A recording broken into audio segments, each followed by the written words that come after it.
මුලින්ම අපි මීට කලින් දැන් සති දෙකකට තුනකට වගේ කලින් මම හිතන්නේ අපි පළවෙනි සූම් සෙෂන් එක කළා.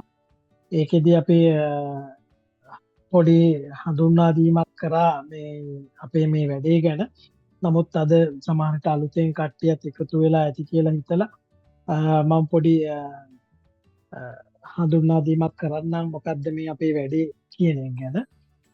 අපි ඇවිල්ලා ඉතරපි සංවිධානයේ ෆිල්ලන්තේ සාමූහිකයෙන් මේ වැඩේ කරන්නේ. අපි එතරපි සංවිධානය ඇයි මෙහි අපි හැදුවේ සහ මොකක්ද එයින් කරන්න කියන එක මම මුලින්ම කියන්න.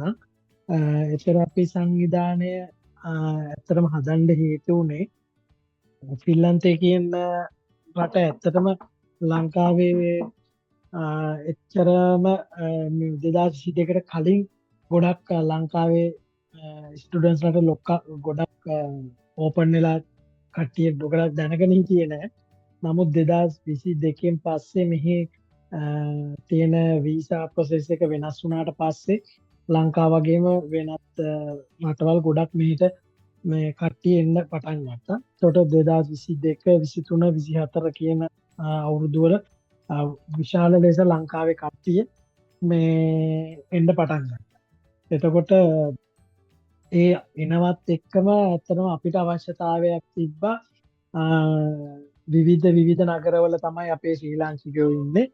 එතකොට මේ අපි ඔක්කොම යම් ගැටලුවකදී හරි මොනවා හරි දෙයකදී අපි ඔක්කොමගේම එකමුතුවක් අපිට හදාගන්න උවමනාවක් තිබ්බා. ඒක අරමුණු කරගෙන තමයි ඇත්තටම අපි ෆිල්ලෙන් කියන එක අපි හදාගත්තේ.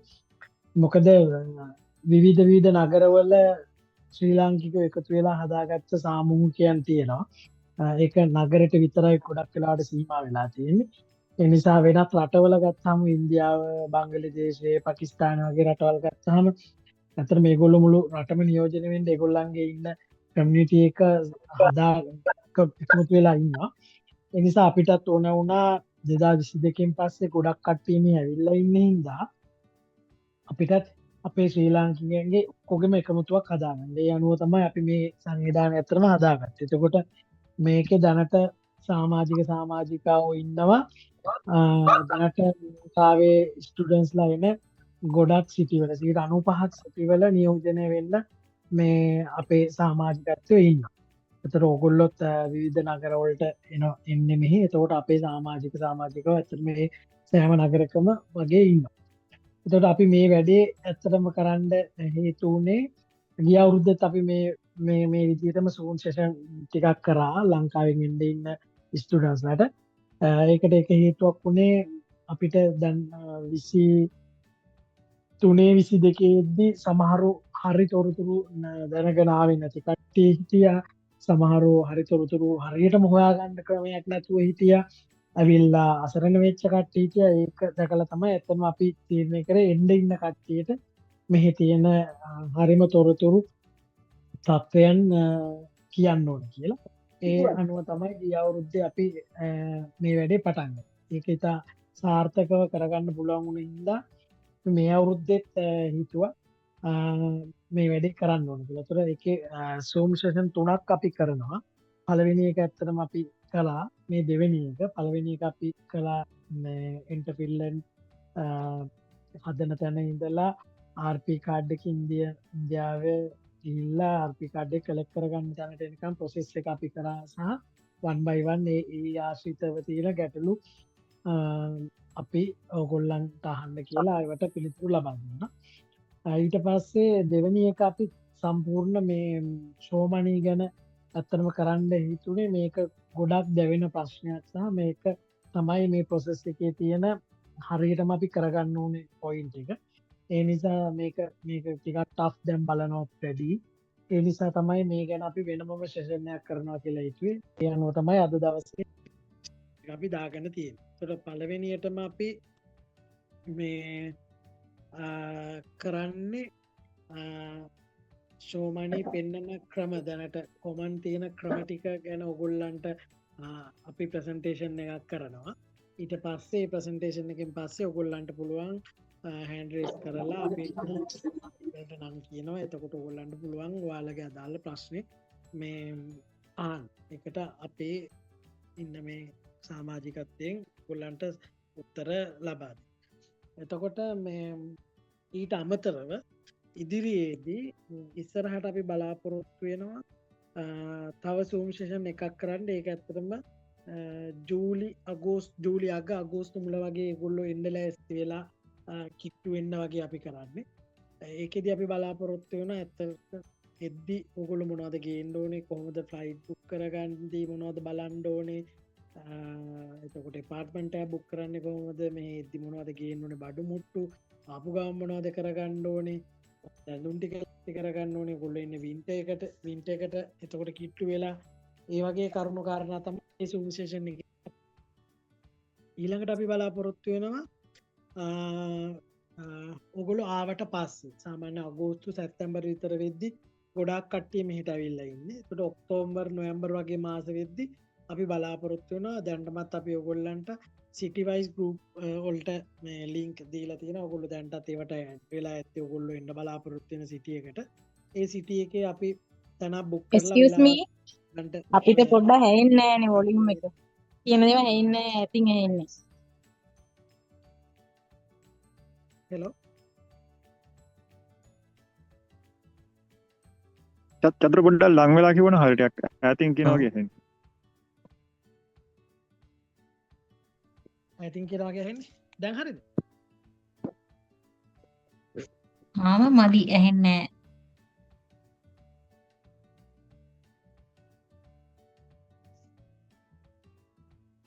දැන් කොහොමද දන්නේ නැහැ නේ. දැන් ටිකක් හොඳයි වගේ. හරි.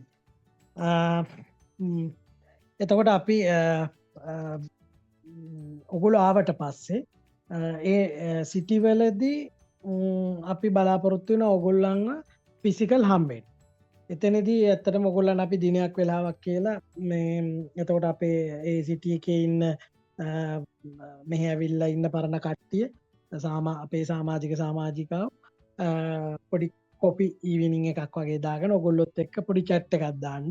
එතනදී අපි බලාපොරොත්තු වෙනවා විශේෂයෙන්ම අපි සහ ඔගොල්ලෝ අතර හිතවත්කමක් ඇති කරගන්න සහ ඒ ආශ්‍රිත ඔගොල්ලන්ට එන ගැටලු දැනට ඇවිල්ලා තියෙන ගැටලු කොහොමද රැකියාවක් හොයාගන්නේ, කොහොමද CV එකක් හදාගන්නේ, කොහොමද මෙහෙදී ඔගොල්ලෝ ඔගොල්ලන්ගේ වෘත්තීය සුසුකමක් හදාගන්නේ, ඒක වැඩි දියුණු කරගන්නේ, ඒ හරහා කොහොමද ඔගොල්ලෝ වෘත්තීයමය රැකියාවක් හොයාගන්නේ, ඔය වගේ කරුණු කාරණා එතනදී අපි කතා කරනවා. දැන් ගිය අවුරුද්දෙත් ඇත්තටම 2024 ආපු කට්ටියට අපි මෙහෙ සිටිස් 5ක 6ක මේ වගේ සෙෂන් ටිකක් කරා.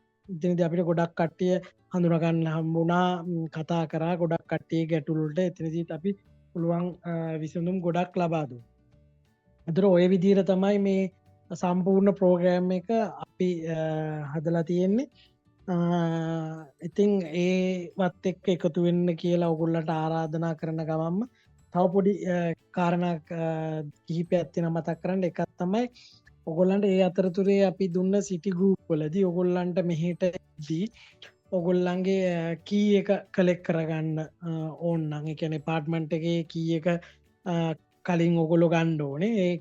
ඒ වගේ වැඩවලදී ඔගොල්ලන්ට එහෙමත් සහයෝගයක් අපෙන් ගන්න පුළුවන්. අපිත් මෙහි වැඩ කරන ගමන් තමයි මේ වැඩ ඇත්තටම කරන්නේ. ඒදී අපේ කාට හරි වෙලාවක් තියෙනවා නම් බොහෝ වෙලාවට අපිට 199ම කරන්න පුළුවන් වෙයි. කී එක කලෙක්ට් කරගන්න එක. එහෙම නැත්නම් තවත් ඔයගොල්ලන්ට අපි හිතමුකෝ දැන් හෙල්සින්කි නොවන වෙනත් නගරයකට යන කෙනෙක් නම් ඇත්තටම කෝච්චියේ හරි බස් එකේ හරි තමයි එයාපෝට් එකෙන් බහලා යන්නේ. ඒ ගිහිල්ලා බහපුවාම අපාර්ට්මන්ට් එකට පොඩි පිකප් එකක් ඕන නම් ඔයගොල්ලන්ට අපිට ඒකත් ඇරේන්ජ් කරලා දෙන්න පුළුවන් වෙයි.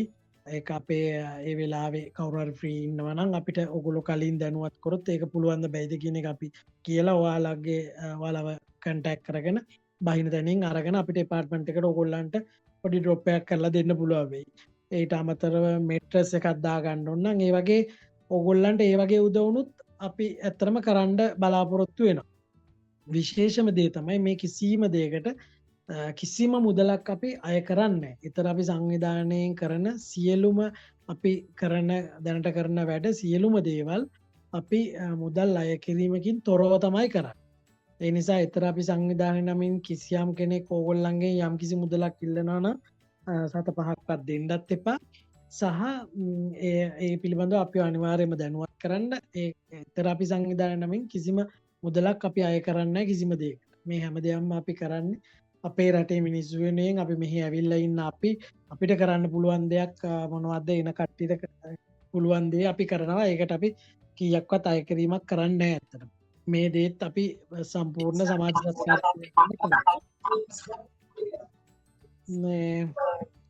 ඉතින් ඒ වගේම එතකොට අද දවස අපි සාර්ථක සාකච්ඡාවක් කරමු. මේ සඳහා ඉතින් අපේ ගොඩක් කට්ටියත් මහන්සි වුණා. මම ඒගොල්ලන්ටත් ස්තුති වෙනවා අපි මේ වැඩේට දායක වීම සම්බන්ධයෙන්. ඒ වගේම මට විශේෂයෙන්ම කියන්න ඕනේ ගිය අවුරුද්දේ මේ දැන් මේ ඕගොල්ලෝ එකතු වෙලා ඉන්නා වගේම ගිය අවුරුද්දේ මේ අපි කරපු වැඩසටහනට එකතු වෙලා හිටපු කට්ටිය තමයි අද දවසේ මේ ප්‍රසන්ටේෂන් එක ඇත්තටම කරන්නේ. මොකද අලුත්ම අප්ඩේට් දන්නේ ඒගොල්ලෝ, අලුතෙන්ම ඒවට මුහුණ දුන්න කට්ටිය ඒගොල්ලෝ. ඒ නිසා ඒගොල්ලෝ තමයි කරන්නේ. ඒගොල්ලෝ ඇත්තටම අපිත් එක්ක එකතු වෙලා ඒ වැඩේ සාර්ථකව කරගෙන ඒගොල්ලන්ගේ ෆින්ලන්තයට එන සිහින සැබෑ කරගන්න අපි උදව්වක් වුණ හින්දා තමයි අපිත් එක්ක මේ අවුරුද්දේදී ඒගොල්ලෝ එකතු වෙලා. ඉතින් මම ඕගොල්ලන්ට ආරාධනා කරනවා 2025 එන ඕගොල්ලෝ 2026 එන කට්ටියට උදව් කරන්න අපිත් එක්ක එකතු වෙන්න. ඕගොල්ලන්ගේ ෆින්ලන්තයට එන සිහිනය සැබෑ කරගන්න අපෙන් මේ දෙන දායකත්වය අත්වල ලබන අවුරුද්ද දෙන කට්ටියටත් ඔගොල්ලන්ගේ දායකත්වය දෙන්න අපිත් එක්ක එකතු වෙන්න කියලා ඉල්ලන ගමන් අපි වැඩේ පටන් ගමු. මම පූජිකාට ආරාධනා කරනවා ඉස්සරහට කරගෙන යන්න කියලා. මගෙන් මොන හරි දෙයක් අමතක වුණා නම් පූජිකාත් මතක් කරයි. හරි, thank you. හරි. අද ඉතින් අපේ සාකච්ඡාව වෙන්නේ මේ ෂෝ මනි එහෙම නැත්නම් ෆයිනෑන්ෂල් රික්වයර්මන්ට්ස් කියන එක සම්බන්ධයෙන්නේ. මේ වෙද්දි ඔයගොල්ලන් කොහොමද වීසා ප්‍රොසෙස් එක ස්ටාර්ට් කරලා තියෙන හින්දා දැන්ටත් මේ ෂෝ මනි කියන්නේ මොකක්ද කියන එක සම්බන්ධයෙන් මේ යම්කිසි අදහසක් තියෙනවා. ඉතින් මම එතනදී තවදුරටත් පැහැදිලි කරන්න මොකද්ද මේ ඇත්තටම يعني දැන් ඕගොල්ලන්ට අදහසක් තිබ්බට සමහරලා මේ සමහරලාට ඕගොල්ලන්ට මේ නිවැරදි අදහස වලට ගිහිල්ලා නැති වෙන්න පුළුවන් මෙතන ඉන්න සමහර අයට මොකද්ද මේ කියන්නේ කියලා. ඉතින් ඒ නිසා මම නැවත වරක් මේක හරියටම කියන්නම් මොකද්ද මේ source of funds කියන්නේ මේ කියලා. ඉතින්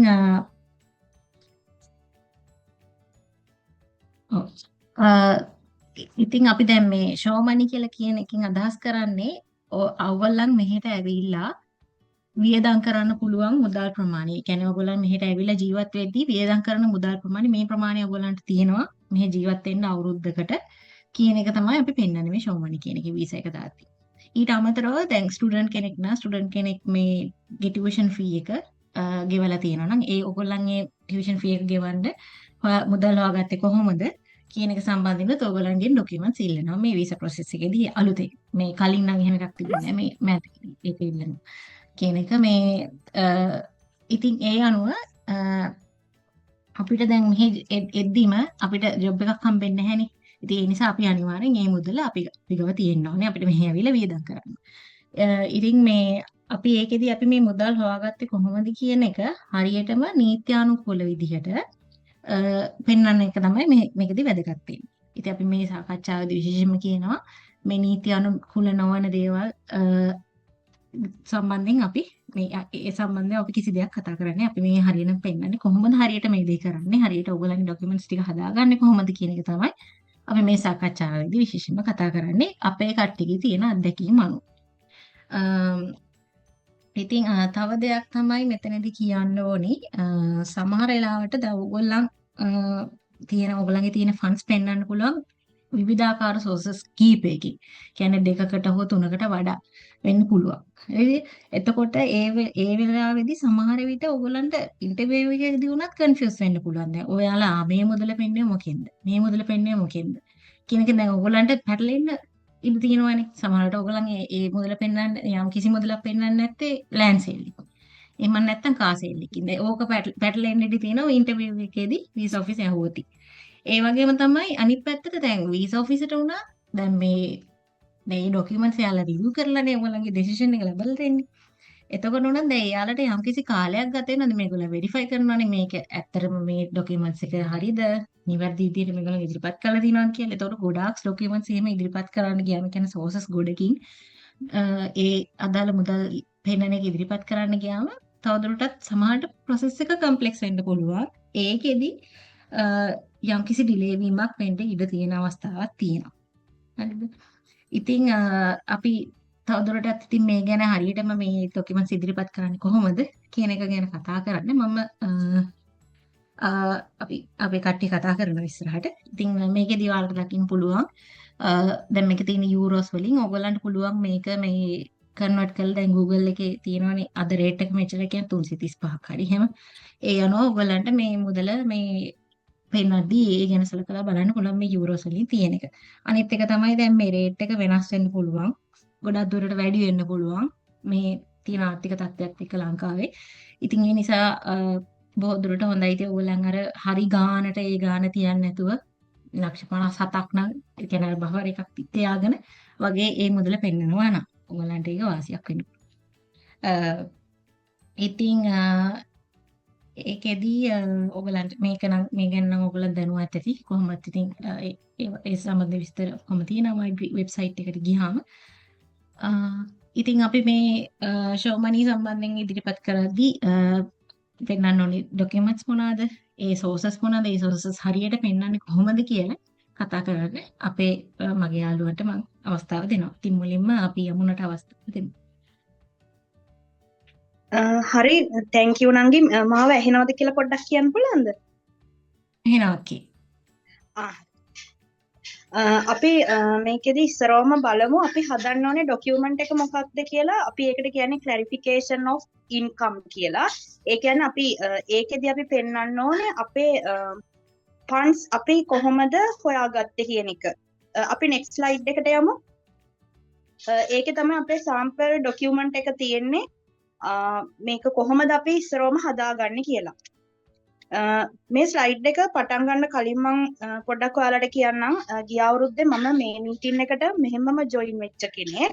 එතකොට මමත් මේ අපේ තෙරපි සංවිධානයෙන් තමයි මේ දේවල් හරියටම ඉගෙන ගත්තේ කොහොමද මේ අපි clarification of income එකක් හරියට හදාගන්නේ කියලා. එතකොට මේ දැන් මේ ලෙටර් එක චුට්ටක් ඔයාලා රිෆර් කරලා බැලුවොත් ඔයාලට පේනවා අපි ඒකේ ඉස්සරෝම අපේ වීසා ඔෆිසර්ට අපි ඇඩ්‍රස් කරන්න ඕනේ. ඊට පස්සේ අපි ලෙටර් එකේ හෙඩින් එකට පස්සේ ඔයාගේ නම ඊට පස්සේ ඔයාගේ account number එක ඒ ටික important. ඒ ටික තමයි ඇතුළත් කරන්න ඕනේ. ඊට පස්සේ ඔයා කොච්චර සල්ලි ප්‍රමාණයක් account එකේ පෙන්නලා තියෙනවද? ඒ දවසට යූරෝ රේට් එක ඔයාලගේ කොයි value එකෙන්ද තියෙන්නේ කියන එක සහ බැංක් එකේ නම account number එක මේකට දාන්න ඕනේ. ඔයාලට දැන් sample letter එක පේනවා. එතකොට ඒ විදිහට මුලින් පොඩි ඉන්ට්‍රොඩක්ෂන් එකක් මේ ડોකියුමන්ට් එකට දාන්න ඕනේ. ඊට පස්සේ අපි මේ ડોකියුමන්ට් එකට දාන්න ඕනේ අපි ෆන්ඩ්ස් කොහොමද හොයාගත්තේ කියන එක. ඒ කියන්නේ දැන් මේ sample document එකේ ඔයාලට පේනවා මෙයා sources දෙකකින් පෙන්නලා තියෙනවා. මේ එයාගේ show money කියන්නේ fund පෙන්නලා තියෙනවා. එතකොට එයා ඉස්සරෝම කරලා තියෙන father ගේ vehicle එකක් sell කරලා එතකොට ඒකෙන් ආපු amount එක euro වලට convert කරලා එයා එක ලියලා තියෙනවා. ඊට පස්සේ property එකක් lease කරලා ඒ ආපු මුදල වෙනම ලියලා තියෙනවා. ඊට පස්සේ එයා වගුව මේක මේ sample එක කරපු කෙනාගේ document එකේ එයා හදලා තියෙනවා පොඩි වගුවක්. ඒක ඒ වගුවක් වගේ දෙයක් වැදගත් වෙන්නේ ඔය කට්ටිය ඉන්ටර්විව් එකට ගියාට පස්සේ සමහර වෙලාවට වීසා ඔෆිසර් ගොඩක් වෙලාවට ડોකියුමන්ට් එක රීඩ් කරන්නේ නැහැ.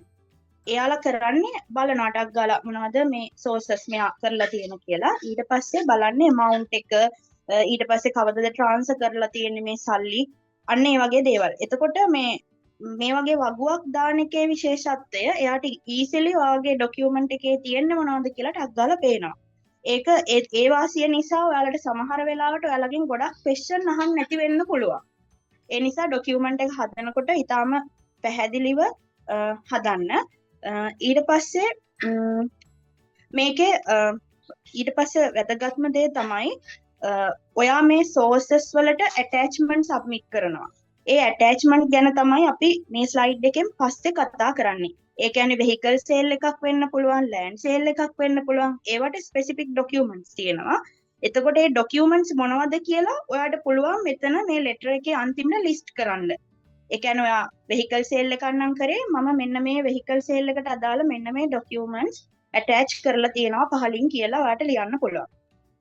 මම හිතනවා ඔයාලට මේක සම්බන්ධව තව මොන හරි ඉස්සරහට දැනගන්න ඕනේ නම් Q&A session එකේදී අහන්න පුළුවන්.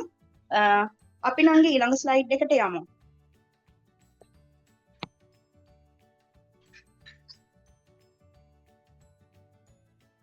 හරි. මේකේ තියෙන්නේ අපි අද කරන්න යන topics ටික අපි ඊළඟ slide එකේ ඉඳන් බලමු. එතකොට source of fund පෙන්වන්න පුළුවන් methods මොනවද කියලා. පළවෙනි method එක vehicle sale එකක් තියෙන්නේ. නංගි අපි ඒ slide එකට යමු. ඔයාලා vehicle sale එකකින් නම් ඔයාගේ funds පෙන්වන්නේ. ඔයාට ඕන වෙනවා මේ ඔයාට පෙන්නලා තියෙන documents ටික. ඒ කියන්නේ vehicle එකක් sell කරනකොට ඒ කියන්නේ අපේ book copy එක අපිට ඕන.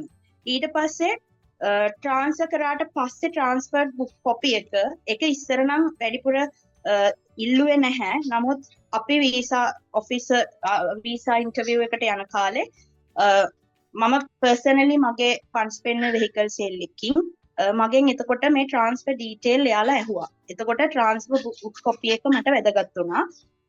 ඊට පස්සේ valuation report එකක් ඔයාලා vehicle එක sell කරන්න කලින් valuation report එකක් අරන් තියාගන්න එක වැදගත්. සමහර වෙලාවට visa officer ඒක ඔයාගෙන් ඉල්ලන්න නැති වෙන්න පුළුවන්. හැබැයි additional document එකකට ඔයාලට submit කරන්න එන්න පුළුවන්. ඒ නිසා valuation report එකක් වැදගත්. ඊට පස්සේ sales agreement එක important. ඒක මොකක්ද කියලා ඔයාලා දන්නවා. මොන හරි idea එකක් නැත්නම් ඔයාලට පුළුවන් අපේ therapy සංවිධානයේ message එකක් දාලා අහන්න. එතකොට deletion letter එක අපේ therapy සංවිධානයේ කාට හරි deletion letter එක ගැන කියන්න යමක් ඇති කියලා මම හිතනවා. deletion letter එක කියලා මෙතන අපි අදහස් කරලා තියෙන්නේ සමහරලා කට්ටියගේ වාහනේ තියෙන්නේ leasing company එක lease කරලා වෙන්න පුළුවන්. එතකොට ඒගොල්ලන්ගේ අර අපේ පොතේ වාහනේ පොතේ තියෙන පරම අයිතිකරු වර්තමාන අයිතිකරු කියලා දෙකක්. එතකොට ඒකේ තියෙනවා ලීසින් කම්පැනි එකේ නම. එතකොට අපි ලීස් එක ඉවර කරලානේ සාමාන්‍ය වාහනය විකුණන්නේ. එතකොට අපිට ලීස් එක ඉවර කරපුවාම ලීසින් කම්පැනි එකෙන් ලියුමක් දෙනවා. ඒකේ අයිති ඒගොල්ලෝ අත්හැරියා කියලා. අන්නේ ලෙටර් එක තමයි ඩිලීෂන් ලෙටර් එක කියලා කියන්නේ. මොකද මේක අපි සමහර වෙලාවට තියාගන්න කියලා කියන්නේ මොකද ලීස් කම්පැනි එක ලීසින් කම්පැනි නමට තිබ්බහම ඒගොල්ලෝ ඒක අහන්න ඉඩ තියෙනවා. එම් බැරි වෙලා හරි ඇහුවොත් අපිට ඉදිරිපත් කරන්න මේක තියාගන්න එක හොඳයි. මේක හැම වෙලේම බලන එකක් නෑ. සමහර විට ඇහුවොත් අපිට දෙන්න තියාගන්න තමයි ඒක අපි එතන දාලා තියෙන ඩිලීෂන් ලෙටර් එක කියන එක. මේක සමහර සාමාන්‍ය ලීස් එක ඉවරුණු ගමන් ඕනෑම ලීසින් ආයතනයකින් දෙනවා. බැරි වෙලා හරි එහෙම දුන්න එකක් ඔයාලගේ නැති වෙලා තියෙනවා නම් ඔයාලට දෙවෙනි පාර ඒක නැවත ඉල්ල ගන්න පුළුවන්. හැබැයි ඒකට ආයෙ මම හිතන්නේ යම් කිසි ගාණක් ගෙවන්න වෙනවා. හැම දෙවෙනි පාර ඒගොල්ලෝ ලියුම දෙනවා. ඒක ඔයගොල්ලන්ගේ ලීස් කරලා තියෙන බැංකුවෙන් හරි ඒ ආයතනයෙන් හරි අහලා බලලා දැනගන්න පුළුවන්. මේ සේල්ස් ඇග්‍රීමන්ට් එකේදී මම පොඩි දෙයක් ඇඩ් කරන්නම්. ඒක අනිවාර්යයෙන්ම ලෝයර් කෙනෙක් ආව තමයි ඒ ඇග්‍රීමන්ට් එක හදාගන්න ඕනේ. ඒතකොට ලෝයර් කෙනෙක්ගේ සීල් එකක් වගේ එහෙම තියලා අසං කරලා දෙපාර්ශ්වම අසං කරපු රිසිප්ට් එකක් තමයි සේල්ස් ඇග්‍රීමන්ට් එකක් විදිහට හදාගන්න ඕනේ ඔයගොල්ලෝ. හරියම්. හරි thank you අයියේ. එතකොට sales agreement එක ගැන මටත් තව දෙයක් කියන්න තියෙනවා. sales agreement වල සාමාන්‍යයෙන් format එක lawyer කෙනෙක් ගාව බොහෝ විට තියෙනවා. එතකොට sales agreement ඔයාලට එන්න පුළුවන් ප්‍රශ්න තමයි මේ vehicle sale එකදී sales agreement එක තියෙන date එක එක්ක ඔයාලගේ ඔයාලා බැංක් එකට සල්ලි ඩිපොසිට් කරපු dates වෙනස් වෙන්න පුළුවන්. අන්න ඒ වගේ දේවල් වෙන්න පුළුවන්. ඒ නිසා ඔයාලා documentation කරගන්නකොට හරියටම ඒ dates ගැන සැලකිලිමත් වෙන්න. මොකද සමහර වෙලාවට visa officersලා ඒ dates ගැන ප්‍රශ්න කරන්න පුළුවන්. ඔයා අතේ සල්ලි තියාගත්තද මෙච්චර දවස්? ඔයා සේල්ස් ඇග්‍රීමන්ට් එක කරලා තියෙන්නේ මෙදා එදායින් පස්සේ සල්ලි ඩිපොසිට් කරලා තියෙන්නේ පස්සේ ඒ වගේ දේවල් ඔයාලට ඇති වෙන එක වළක්ව ගන්න ඔයාලා සේල්ස් ඇග්‍රීමන්ට් එක සහ මේ ඩොකියුමන්ට්ස් ළඟ ඩේට්ස් වල ඒ කියන්නේ සාමාන්‍යයෙන් එකම ඩේට් එකේ අපි කියනවා එකම ඩේට් එකේ සේල්ස් ඇග්‍රීමන්ට් එක තිබිලා එදාටම සල්ලි අපි ඩිපොසිට් කරලා තියෙනවා නම් ඒක හොඳයි කියලා. එතකොට ඊළඟට ඔයාලට තියෙනවා පස්වෙනියට ෆන්ඩ්ස් ට්‍රාන්ස්ෆර් රිසිට් එක. ඒ කියන්නේ අපි සල්ලි ඩිපොසිට් කරපු රිසිට් එක ඔයාලා ළඟ තියෙන්න ඕන. ඊට පස්සේ ෆයිනලි අපි කොහොමත් බැංක් ස්ටේට්මන්ට් එකයි බැංක් බැලන්ස් කන්ෆර්මේෂන් එකයි ඔක්කොම සෝසස් වලට ගන්නවා. මම හිතනවා ඔයාලට ක්ලියර් ඇති කියලා. මොන හරි ප්‍රශ්නයක් තිබුණොත් අපි Q&A සෙෂන් එකේදී තව ටිකක් කතා කරමු. හරි. thank you very much. ඊළඟ කෙනා අපි කන්ටිනියු කරමු.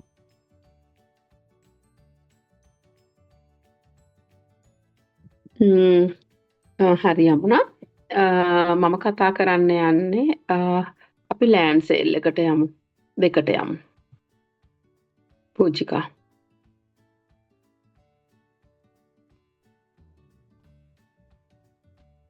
පූජිකා දෙවෙනි ස්ලයිඩ් එක. පොඩ්ඩක් ඉන්න. ඕකේ.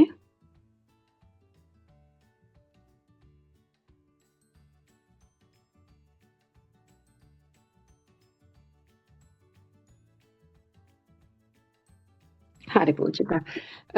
thank you. මම කතා කරන්න යන්නේ මගේ එක්ස්පීරියන්ස් එක මම ෂෙයා කරන්නේ ලෑන්ඩ් සේල් එක ගැන.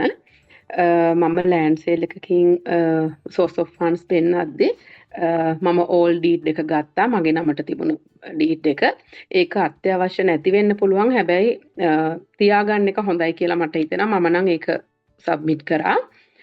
ඊළඟට ඕගොල්ලන්ට ඕන වෙනවා true copy of new deed අලුත් deed එකේ certify කරපු copy එකක්.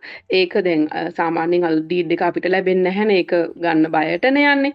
එතකොට ඕගොල්ලන්ට පුළුවන් ඒක එදාටම lawyer කියලා copy එකක් true copy කරලා තියාගන්න. ඒක අනිවාර්යෙන් ඕන වෙනවා මේ මොකද නැත්තම් ඒක trans එක උන එක හරියට පෙන්න ගන්න ඕන නිසා. ඊළඟට extracts ඕන වෙනවා. අපි පත්තිරු කියන්නේ. එතකොට පත්තිරු සිංහලෙන් ලැබෙන නිසා මම නම්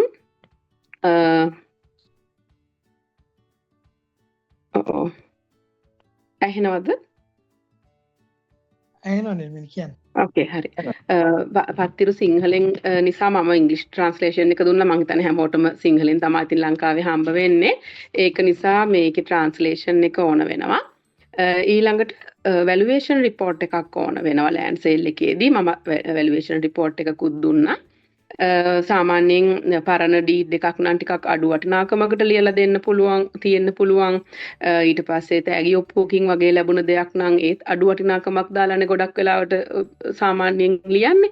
එතකොට මේ වගේ වෙලාවකදී වැලුවේෂන් රිපෝට් එකක් ඕන වෙනවා. මොකද නැත්තම් ඊටම මෙච්චර අඩු ගානකට තිබිලා කොහොමද මෙච්චර වැඩි ගානකට විකුණුවේ වගේ දෙයක් ඒගොල්ලන්ට හිතෙන්න පුළුවන් නිසා. ඊට පස්සේ ඩිපොසිට් රිසිට් එක ඕන වෙනවා. එතකොට මේක ඕගොල්ලෝ ලෑන්ඩ් සේල් එක කරන දවසේදීම එදාටම ඩිපොසිට් එක කරගන්න පුළුවන් නම් හොඳයි. ඊළඟට තව දෙයක් සාමාන්‍යයෙන් බයනේ ඩිපොසිට් එක කරන්නේ. එතකොට බයට තේරෙන්නේ නැත්නම් ඕගොල්ලෝ විස්තර ටික ඉංග්‍රීසි වලින් ලියලා දෙන්න පුළුවන් නම් ඒක වැඩිය හොඳයි. නම කාරණාව ඒ ටික හරියට පැහැදිලිව ඒ ටික ලියලා මොකක්ද කියන දේ. එතකොට ඒ විදිහටම අනික් ඒවට වගේම bank statements bank balance confirmation උත් මේකට ඕන වෙනවා. අපි ඊළඟ එක්කෙනාට දෙමු නේද පූජිකා? මොන හරි තිබ්බොත් Q&A එකේදී අහන්න. ඊළඟට රොෂාන් ඉන්නා නේද? ඔව් ඉන්න. ඊළඟට තියෙන ඒකෙන් ලෑන්ඩ් එකක් හරි ප්‍රොපර්ටි එකක් හරි ලීස් කරලා ඒකෙන් සල්ලි පෙන්වන්න පුළුවන් එකක්. ඒ කියන්නේ හිතන්නකෝ ඉඩමක් වගේ දෙයක් විකුණන්න නැතුව ඉඩම අපි කාට හරි ලීස් කරලා හිතන්නකෝ කාලය යම්කිසි පීරියඩ් එකකට අවුරුදු 5කට හෝ 10කට ලීස් කරලා ඒකේ සල්ලි ටික අපි වන් ටයිම් අරගෙන ඒ සල්ලි වලින් පෙන්වන්න පුළුවන් මෙතඩ් එකකුත් තියෙනවා. එතෙන්දී ගොඩක් වෙලාවට වුණා වෙන්නේ ලෑන්ඩ් එකේ හරි ප්‍රොපර්ටි එකේ හරි දැන් ගොඩක් වෙලාවට මෙතෙන්දී ලීස් ඇග්‍රීමන්ට් එක ගහන්න ඕන. ඒ කියන්නේ බිස්නස් රෙජිස්ට්‍රේෂන් එක තියෙන කෙනෙක් එක්ක ගැහුවොතින් ඒක හොඳයි. මොකක්ද දන්නවද? ඒ කියන්නේ යම් කිසි ප්‍රොපර්ටි එකක් පුද්ගල පාවිච්චියට ගන්නවට වඩා බිස්නස් එකකට ගන්නවට තමයි වන් ටයිම් සාමාන්‍ය සල්ලි දෙන්නේ. ඒක මෙයාලා දන්නවා. එතකොට පුද්ගල පාවිච්චියට හිතන්නකො අවුරුදු 5කට ගන්නකොට ලක්ෂ ගාණක් එකපාර සල්ලි දෙන්නේ නැහනේ. එයාලා බලන්න පුළුවන් තරම් බලන්නේ මාසෙක දෙකක හරි කීමනි දීලා හරි ඒකේ රෙන්ට් එකට ඉන්නේ බලන්නේ. එහෙම නැත්නම් කම්පැනි වලට ගන්නකොට තමයි මේ තරිපාර සල්ලි දෙන්නේ. ඒකෙන්ද ගොඩක් වෙලාවට ලීස් ඇග්‍රීමන්ට් එකක් ගහනකොට බිස්නස් රෙජිස්ට්‍රේෂන් එක තියෙන කෙනෙක් එක්ක මේ ගහනවා නම් හොඳයි. ඊට පස්සේ එතෙන්දී අපිට ඕන ඩොකියුමන්ට් එක තමයි ලීස් ඇග්‍රීමන්ට් එක ඕන වෙනවා. ඔරිජිනල් ඩීඩ් එක ඒකෙන් ප්‍රොපර්ටි එක ඔරිජිනල් ඩීඩ් එක තියාගන්න. ඒක හැබැයි ඉල්ලුවතින් විතරක් දෙන්න. මොකද ඒක මෙතෙන්දි ප්‍රධාන නැහැ. ප්‍රධාන වෙන්නේ ලීස් ඇග්‍රීමන්ට් එක. මොකද දැන් අපි මේ අපේ ඉඩම ගන්න කෙනෙක් එක්ක ගහන ඇග්‍රීමන්ට් එක තමයි මේ. ඒක සහ ඒක ඒ ලීස් ඇග්‍රීමන්ට් එක ලෑන්ඩ් රෙජිස්ටර් එකේ රෙජිස්ටර් කරන්න ඕන. රෙජිස්ටර් කරලා ඉවරලා ගන්න පත්තිරුව.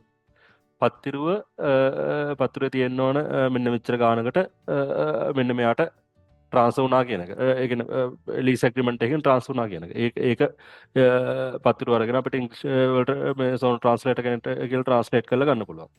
ඊට පස්සේ ඒ වගේම තමයි ලීස් ඇග්‍රීමන්ට් එක ගහද්දී අනිවාර්යෙන් මතක තියාගන්න ඇග්‍රීමන්ට් එකේ ලියන්න මෙන්න මේ account number එකට. හරිද? මේ ඔයාගේ ඒ කියන්නේ ඔයාගේ account number එකට මෙන්න මෙච්චර ප්‍රමාණයක් මෙයා මෙන්න මෙදා සල්ලි දැම්ම කියන දේ ලියා ගන්න. ඒක ඒ විදිහටම අනිවාර්යෙන් සල්ලි වැටෙන්න ඕන. වාගේ බැංක් ස්ටේට්මන්ට් එක අතර පස්සේ එදා හරියට මේ විදිහට සල්ලි වැටලා තියෙන්න ඕන. එතකොට හරි වෙරි ක්ලියර් ඒක. ඒ කියන්නේ ඇග්‍රීමන්ට් එකේ තියෙනවා මෙදා ලීස් ඇග්‍රීමන්ට් එක ගහලා මෙච්චර ගාණක් ලක්ෂ 60ක් ඔයාගේ account එකට ට්‍රාන්ස්ෆර් කරා කියලා. ඒ වගේම මේ ඔයාගේ මේ account statement එක බලනකොට ඒකේ තියෙනවා මෙන්න මෙදා මෙහෙම ලක්ෂ 60ක් වැටලා තියෙනවා කියලා. එතකොට එයාලට කිසි ඩවුට් එකක් නැහැ එතෙන්ද. මේ මේ ඩොකියුමන්ට් එක තමයි වැදගත් වෙන්නේ ලීස් ඇග්‍රීමන්ට් එකට. එතකොට බැංක් ස්ටේට්මන්ට් එක බැංක් බැලන්ස් කන්ෆර්මේෂන් එක කියන්නේ ඒක ඉතින් කොහොමද නෝමල් ගන්නකනේ. ඊට පස්සේ එක්ස්ට්‍රැක්ට් එක ලීස් ඇග්‍රීමන්ට් එක ඊළඟට ෆන්ඩ් ට්‍රාන්ස්ෆර් රිසිට් එකත් එහෙම තියාගන්න පුළුවන් නම් හොඳයි. එතකොට ඒකත් ඔයාලට ඒක එවිඩන්ස් එකක් නෙමෙයි සල්ලි ට්‍රාන්ස්ෆර් වුණා කියන එක. තව පොඩි දෙයක් තියෙනවා මීට අමතරව කියන්න පුළුවන් තරම්. ඒ කියන්නේ සල්ලි අතේ තියාගන්නේ නැතුව ඒ කියන්නේ මොන හරි ගනුදෙනුවක් වෙනකොට ඒ සල්ලි කෙලින්ම බැංකුවට ට්‍රාන්ස්ෆර් වෙච්ච විදිහට පෙන්වන්න. ඒ කියන්නේ ඒ කියන ඩේට් එකටම හරියටම ට්‍රාන්ස්ෆර් කරලා පෙන්වන්න. මොකද මේ රටවල සාමාන්‍ය සල්ලි අතේ තියාගෙන ඉන්නේ නැහැ. මේ රටවල ගොඩක් වෙලාට බැංක් ටු බැංක් තමයි ට්‍රාන්ස්ෆර් වෙන්නේ. එතකොට දැන් එයාලට හරි ප්‍රශ්නයක් මෙහෙම සල්ලි අතේ තියාගෙන ඉන්නවා කියන එක. දැන් අපේ ලංකාවේ වගේ නම් ඒක නෝමල්නේ. හැබැයි මේවයි ඒක ප්‍රශ්නයක් ඒක. ඒකෙන්ද පුළුවන් තරම් අර විදියට මේ කරන්න. එතකොට ඒක ප්‍රශ්න අඩුයි. පුළුවන් තරම් අපි ඩොකියුමන්ට් එක හදාගන්න ඕන ප්‍රශ්න අඩු වෙන විදියට තමයි හදාගන්න ඕන. ඕකේ. ඊළඟට එමුනේ.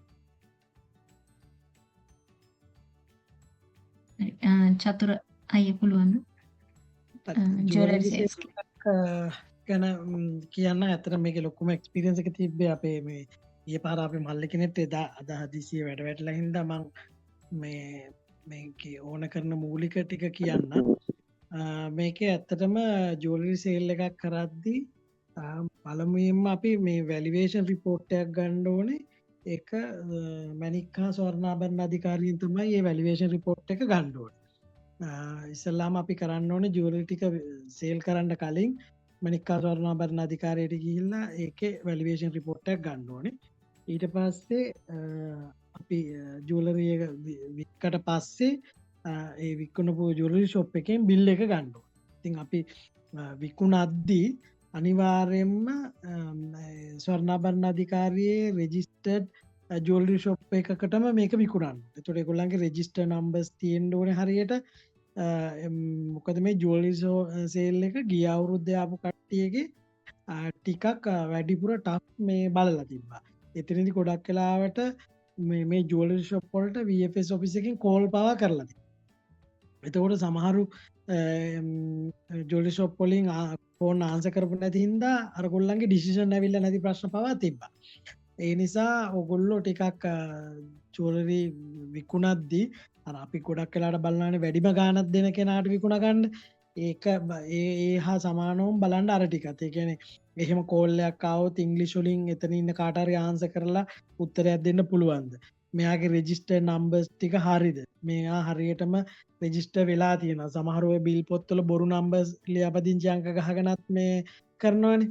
ඒ වගේ ඒවා කරන්න එපා. අර ගොල්ලෝ ක්‍රොස් චෙක් කරනවා ස්වර්ණාභරණ අධිකාරියත් එක්ක මේ ජුවලරි ෂොප් එක රෙජිස්ටර් එකක්ද කියලා චෙක් කරනවා. එහෙම හැම එකම චෙක් කරනවා කියලා කියන්නේ අහඹුලෙස ඒගොල්ලෝ චෙක් කරන අවස්ථාවල් අපිට එහෙම එක්ස්පීරියන්ස් අපේ සමහරුන්ට වෙලා තියෙනවා. එතකොට ඒ වගේ එකක් ඔයාට වෙන්නත් පුළුවන් නේන්නත් පුළුවන්. ඒ නිසා මේ ජුවලරි එක කරද්දි අනිවාර්යෙන්ම ඒ ෂොප් එකේ මේ රෙජිස්ටර්ඩ් එකක්ද කියලා එක බලන්න.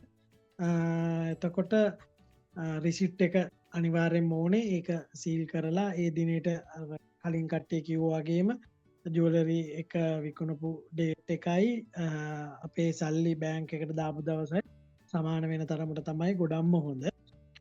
අනිත් එක තමයි මේකෙදි විශේෂම කාරණාවක් කියන්න ඕනේ. දැන් ඇත්තටම VFS එකේ ඉන්න කට්ටිය දන්නා අපේ වගේ රටවල්වලම ලක්ෂ 50 60 වගේ ජුවලරි ඇත්තටම අපි ගාවේ එහෙම තියෙන කට්ටියක් ඉන්නවා. එහෙම ලොකු සම්භාවිතාවක් නෑ එහෙම තියෙන අය කියලා. එතකොට මේකෙන් අර පෙන්නද්දි පොඩ්ඩක් පරිස්සමෙන් මේ සල්ලි මේවා කරගන්න ලක්ෂ සාමාන්‍යයෙන් පොඩි ගණන් තමයි ගොඩක් වෙලාවට මේකෙන් අපි අනුමත කරන්නේ. මොකද ලොකු ගණන් මේක පෙන්වන්න ගියොත් ඒගොල්ලෝ මේක බලන ප්‍රමාණය තවත් ටිකක් වැඩි කරන ගතියක් අපිට පෙනෙන්න තියෙනවා.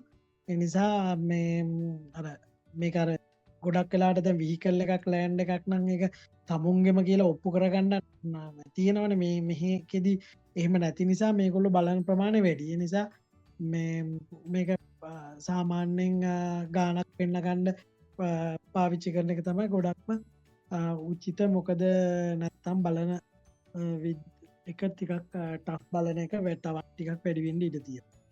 ඔය ටික තමයි ජුවලරි එක ගැන කියන්න තියෙන්නේ. මම හිතන්නේ ඊළඟ සයිට් එකට ගියා නම් හරි.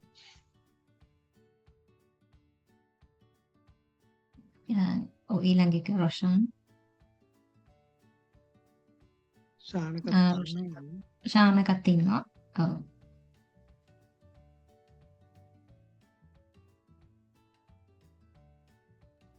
ශානක ඉන්නව නේද? ඉන්නවා. ආයිබෝන් මම ඇහෙනවද? ඔව්. හරි. සුබ සන්ධ්‍යාවක් කියලා ප්‍රාර්ථනා කරන හැමදෙනාටම. මම ශානක තම්පරේ නගරයෙන් තමයි සම්බන්ධ වෙන්නේ. FD එකකින් සල්ලි පෙන්නන එක තමයි පහසුම විදිය. නමුත් ඒක ලොකු ගාණක් ඉතින් අපිට එකපාර පෙන්න ගන්න එහෙම සල්ලි විදියට අපි තියාගන්න නැති නිසා පොඩි ගාණක්වත් එක පෙන්න එක ප්‍රශ්නයක් නැහැ. අපිට මේකෙදි අවශ්‍ය වෙන්නේ ප්‍රධාන කාරණා ටිකක් තියෙනවා. FD එකේ රිසිට් එක හරි පැහැදිලිව තියෙන්න ඕනේ. විශේෂයෙන්ම බලන්න ඒ රිසිට් එකේ ඔයාගේ නම හරියට පැහැදිලිව සඳහන් වෙලා තියෙනවද කියලා. මොන හරි ගැටලුවක් වෙලා නම පොඩ්ඩක් හරි වෙනස් වෙලා තියෙනවා නම් ඒක හදලා අලුතෙන් රිසිට් එකක් අරගන්න. බැංකුවෙන් ගොඩක් වෙලාවට අලුතෙන් රිසිට් එකක් දෙන එකක් නැති වෙයි. නමුත් ඒක හරි ගස්සලා එතන අමෙන්ඩ් කරලා දෙයි. ඒතකොට ඒක වැලිඩ් ඩොකියුමන්ට් එකක් විදිහට පාවිච්චි කරන්න පුළුවන්. ඒකේ ගැටලුවක් වෙන්නේ නැහැ කවදාවත්. එතකොට මුලින්ම වචනවා ඒක FD රිසිට් එක ඕන වෙනවා. ඊට පස්සේ FD එක අප්ලිෆ් කරලා මම කියන්නම් මේකේ ඩොකියුමන්ට්ස් එක මුලින්ම ඊට පස්සේ කියන්නම් ප්‍රොසෙස් එක කොහොමද වෙන්නේ කියලා. ඒක මම හිතන්නේ පහසු වෙයි. එතකොට FD එක අප්ලිෆ් කරලා ඒ කියන්නේ සල්ලි ඒ කියන්නේ කෑෂ් කරලා අපි account එකට සල්ලි දාගන්න ඕනේ අපි ෆන්ඩ්ස් පෙන්නන account එක. එතකොට ඒ account එකේ එතනදී අප්ලිෆ් කරාට පස්සේ FD එකකදී දෙනවා රිසිට් එකක්. මෙන්න මේ FD එක මෙන්න මෙදා අප්ලිෆ් කරා කියලා රිසිට් එකක් දෙනවා. අන්න ඒක තියාගන්න ඕනේ. ඒකත් අවශ්‍ය වෙනවා දෙවෙනි එක විදිහට අපේ ડોකියුමන්ට් එක. ඊට පස්සේ අපි හිතමු ඒකට අදාළව ඊට පස්සේ කොහොමත් අපි බැංක් ස්ටේට්මන්ට් එකක් ගන්නවා account එකේ සල්ලි කොහොමද තියෙන්නේ කියලා පෙන්වන්න. ඒක අවශ්‍ය වෙනවා. අන්තිමේදී බැංක් එකේ බැලන්ස් එක කන්ෆර්ම් කරලා කොහොමත් අපි එකක් ගන්නවා. එතකොට ඒකටත් සම්බන්ධ වෙනවා මේක. එතකොට ඉස්සර නම් ලොකු ප්‍රශ්නයක් තිබුණේ නැහැ FD එකක කොහොමද කියලා. නමුත් බොහොම ළඟ කාලෙකදී ආපු නීතියක් කියන්නේ බලන දෙයක් තමයි සල්ලි දැම්මට පස්සේ බොහොම මෑත කාලෙකදී දාලා තියෙනවා නම් ඒගොල්ලෝ source of funds ඉල්ලන එක. කොයි කාලේ දැම්මත් අපි හිතමු අවුරුදු 2-3කට කලින් දැම්මත් ඒකට අදාළ මොකක් හරි සල්ලි ජෙනරේට් වෙච්ච විදිහට අදාළව තියෙන ඒකේ අපිට ප්‍රූව් කරන්න පුළුවන් ඩොකියුමන්ට් එකක් තියෙනවා නම් ඒක ලෑස්ති කරලා තියාගන්න. ඒක මොකක් හරි ප්‍රශ්නයක් ආවත් අපිට පෙන්වන්න පුළුවන්. එතකොට ඒක සෝස් ඔෆ් ෆන්ඩ්ස් කියන එක ඒකෙදිත් පෙන්න ගන්න තියාගන්න වෙනවා. අපි හිතමු උදාහරණයකට ඔයා කාලයකට කලින් ඉඩමක් විකුණලා එහෙම නැත්නම් වාහනයක් විකුණලා තිබ්බනම් ඒ සල්ලි ටික දාලා තියෙනවා නම් account එකකට දාලා FD එකක් දාලා තියෙනවා නම් ඒක කිසිම ප්‍රශ්නයක් නැතුව පෙන්වන්න පුළුවන්. ඔතනදී ප්‍රශ්නේ තියෙන්නේ අපි හිතමු වාහනයක් උදාහරණයකට ලක්ෂ 50කට විකුණුවා කියලා. ඔය ලක්ෂ 50කට විකුණලා ලක්ෂ 55කට FD එකක් දානවා නම් අන්න එතනදී පොඩි ප්‍රශ්නයක් තියෙනවා.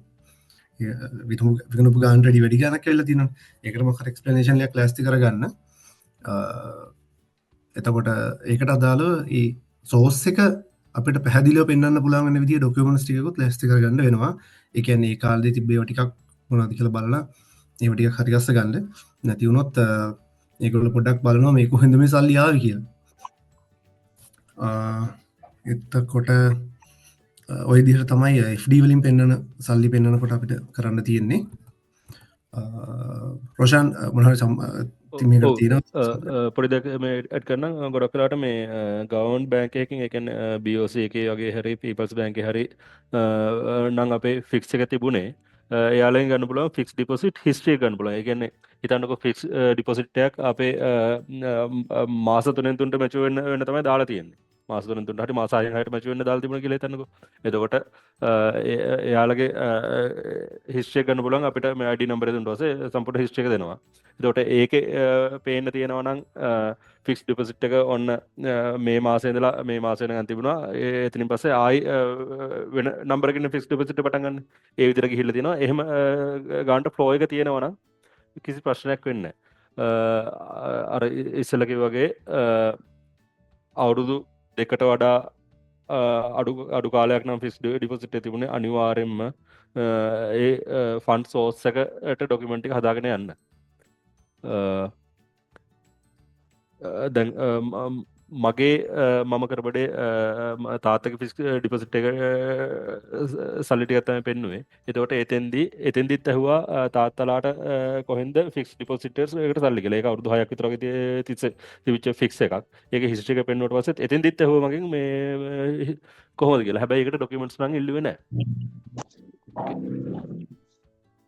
රොෂන් මම චූටි දෙයක් ඇඩ් කරන්නම්. අන්න ඒ වගේ අවස්ථාවකදී අපි කවුරු හරි අපේ බොහොම සමීප හිතවතෙක් කියන්නේ අම්මා තාත්තා හරි සහෝදරයෙක් හරි සල්ලි පෙන්නනවා නම් එයාගේ නමට තියෙන FD එක අප්ලිෆ්ට් කරලා එයාගේ account එකකට දාලා ඒ account එකෙන් අපේ සල්ලි පෙන්නන account එකට transfer කරන එක තමයි පෙන්වන්න ඕනේ. එතනදී ඕන වෙනවා document විදියට FD එක ඕන වෙනවා. FD එකේ receipt එක ඕන වෙනවා අප්ලිෆ්ට් කරාට පස්සේ එන එක. ඊට පස්සේ එයාගේ සල්ලි account එකට වැටිච්ච දවසේ ස්ටේට්මන්ට් එකක් ඕන වෙනවා. ඊට පස්සේ ඒ සල්ලි ටික එදාම ට්‍රාන්ස්ෆර් කරනවනේ. ඒ ට්‍රාන්ස්ෆර් කරපු සල්ලි ටික ඔයාගේ account එකට ආවට පස්සේ එකේ ස්ටේට්මන්ට් එකක්, ඒ කියන්නේ ඔයා ස්ටේට්මන්ට් පස්සේ දවසේදී පෙන්නද්දී ඒ සෙට් එකම පෙන්වන්න ඕනේ පැහැදිලිව. එතකොට තමයි ඒකේ හරියට ක්ලියර්ලි තියෙන්නේ වීසා ඔෆිසර් පැහැදිලිව ප්‍රශ්නයක් නැතුව බලා ගන්න පුළුවන් වෙන්නේ. යට අදහසක් ගන්න. මොකද ඔයා මැද්දෙන් කැඩුනොත් තමයි ඒගොල්ලෝ බලන්නේ තවත් වැඩිපුර කොහින්ද මේක ආවේ මොකක් හරි ප්‍රශ්නයක් තියෙන දෙයක්ද කියලා. රොෂාන් තමන ඇඩ් කරන්න තියෙනවා? හරි එතකොට ඒ කියන්නේ ඔක්කොම දේවල් ටික කියුණා. මම පොඩි දෙයක් කියන්න. ඒ කියන්නේ කොමන් දෙයක් ඩොකියුමන්ට් ටික හදද්දී අපි ෆ්ලෝ එක හරියටම තියෙන විදිහට තමයි ඩොකියුමන්ට් එක හදන්න ඕන. අපි මේ දිගටම ඒ කියන්නේ ලෑන්ඩ් සේල් එක විස්තර කියද්දිත් FD එකකින් කියද්දිත් ඊළාට ලෑන්ඩ් ලීස් එක කියද්දිත් වෙහිකල් සේල් එක කියද්දිත් හැම දෙයකදීම අපි හයිලයිට් කරන දේ තමයි ඩොකියුමන්ට් ෆ්ලෝ එක සල්ලි ආපු විදිහ ෆ්ලෝ එක හරියටම A to Z තියෙන්න ඕන. ඒක තමයි මෙයාලා චෙක් කරන්නේ. එතකොට එහෙම උනොත් තමයි යාළුවට ඩවුට් එකක් නැත්තේ. ඩවුට් එකක් ආවොත් එයා කරන්නේ දිගින් දිගටම ප්‍රශ්න කරනවා යාළුවගේ ඩවුට් එක නැති වෙනකම්. ඒකින්ද අපුලුවන් තරම් ඩවුට් නැති වෙන විදිහට දෙන එක අපිට ලේසි. අපි තව ප්‍රශ්න තිබුණොත් අපි කතා කරමු Q&A සෙෂන් එකේදී. සියලු දෙනාගේම වැඩ ප්‍රශ්න නැතුව සාර්ථක වෙන්න කියලා ප්‍රාර්ථනා කරනවා. අපි නම් ඊළඟ ස්ලයිඩ් එකට යමු. ස්තුතියි. ඊළඟට අපි පියුමිට තමයි තියෙන්නේ. පියුමි ඉන්නව නේද? ඔව් මාව ඇහෙනව නේද? ඇහෙනවා.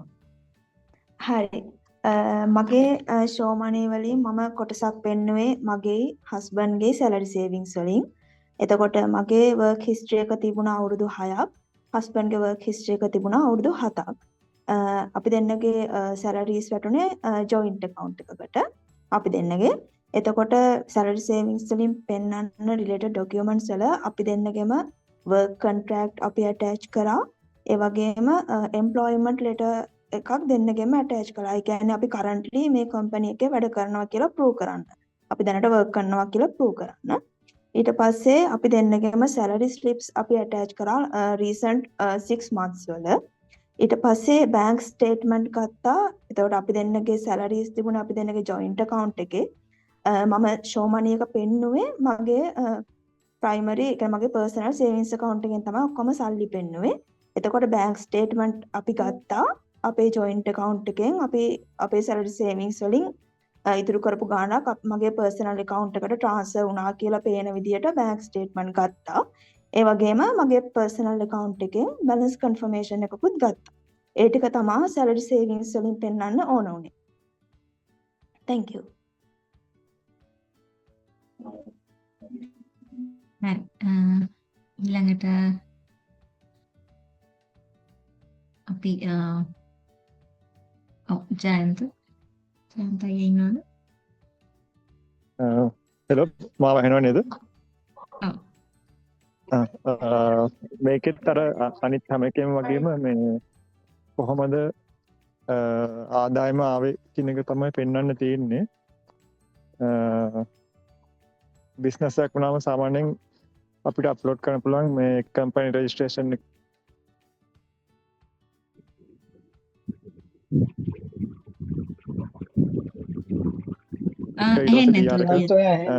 ඒක අර ඕනර්ෂිප් එක කීයක් තියෙනවද ඊට ජයද පොඩ්ඩක් රිපීට් කරන්න පුළුවන්ද? මේ ඇහෙන්න නැතුව ගියා. මගේ මගට කඩනවා. මේ සෝරි මම පොඩ්ඩක් එළියේ ඉන්නේ. ඇහෙනවද මාව දැන්? ඔව් දැන් ඇහෙනවා.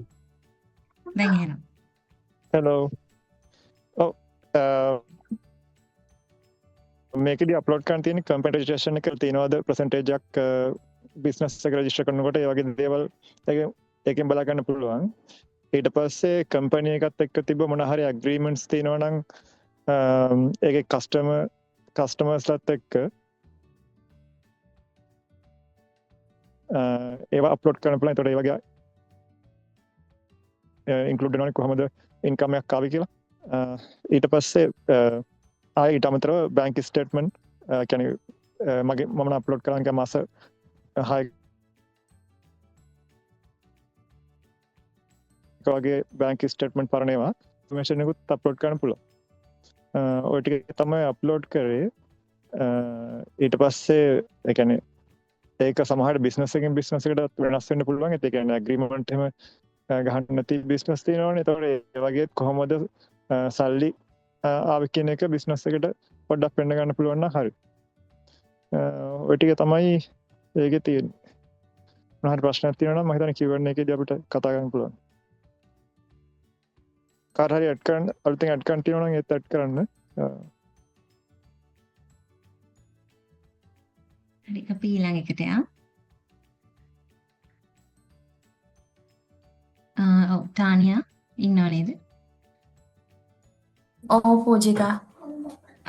මම මගේ ෆන්ඩ්ස් පෙන්නුවේ EPF ETF වලිනුයි හස්බන්ඩ්ගේ ග්‍රැටියුටි වලිනුයි.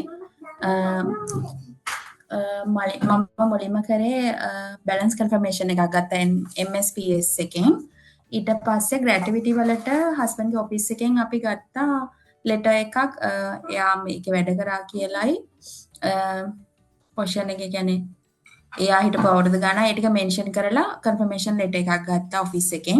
ඊට පස්සේ අර මුලින්ම යමුණා කිව්වා වගේ source of funds declaration letter එකක් අපි හැදුවා මේ හැමදේම include කරලා. ඒ කියන්නේ account එකට funds ඇටිච්ච date එකයි amount එකයි මේ හැමදේම include කරලා letter එකක් හැදුවා. ඒ ටික තමයි ගත්ත documents ටික. ඒ වගේම මට මගේ experience එකක් share කරන්න ඕනේ. මොකද මගේ funds පෙන්නුවේ husband නේ. එතකොට එතන officer මගෙන් ඇහුවා funds පෙන්නුවේ husband නිසා මට කියන්න පුළුවන්ද ඔයාගේ account එකට සල්ලි වැටිච්ච දවස කවදද කියලා. එතකොට අපේ account එක joint account එකක් තිබුණේ. ඊට පස්සේ මම කිව්වා මේ මම මෙන්ෂන් කරලා තියෙනවා ලෙටර් එකේ අපිට ජොයින් account එකක් තිබුණේ කියලා. කියලා ඒ වෙලේ මෙයා ඒක චෙක් කරා. ඉතින් ඔයාලට කියන්න තියෙන්නේ ඉන්ටර්විව් එකේදී පොඩ්ඩක්වත් බය නැතුව confidently උත්තර දෙන්න. එතකොට කිසි ප්‍රශ්නයක් වෙන්නේ නැහැ. අනිත් එක මේ හැම ડોකියුමන්ට් එකක්ම බොහොම ක්ලියර් විදිහට dates එක මෙන්ෂන් කරලා හදාගන්න. එතකොට ප්‍රශ්නයක් වෙන්නේ නැහැ. ඒ වගේම මම ස්තුති කරන්නත් ඕනේ අපේ අයියලාට. මොකද ගිය පාර ඉන්ටර්විව් යන්න කලින් ඔයාලා කරපු ප්‍රෝග්‍රෑම් එකට මමත් ජොයින් වුණා.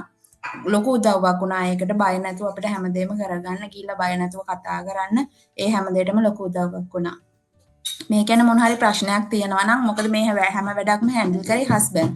ඒක නිසා පුළුවන් නම් ප්‍රශ්නයක් තියෙනවා නම් මට සමහර විට Q&A එකේදී උත්තර දෙන්න අමාරු වෙයි. මොන හරි එහෙම ප්‍රශ්නයක් තියෙනවා නම් අපේ WhatsApp group එකට ඒ ප්‍රශ්නේ දාන්න. එතකොට මම හස්බන්ඩ් එක කතා කරලා ඒ උත්තර ටික ඔයාලට දෙන්නම්. ස්තුතියි. ඊළඟට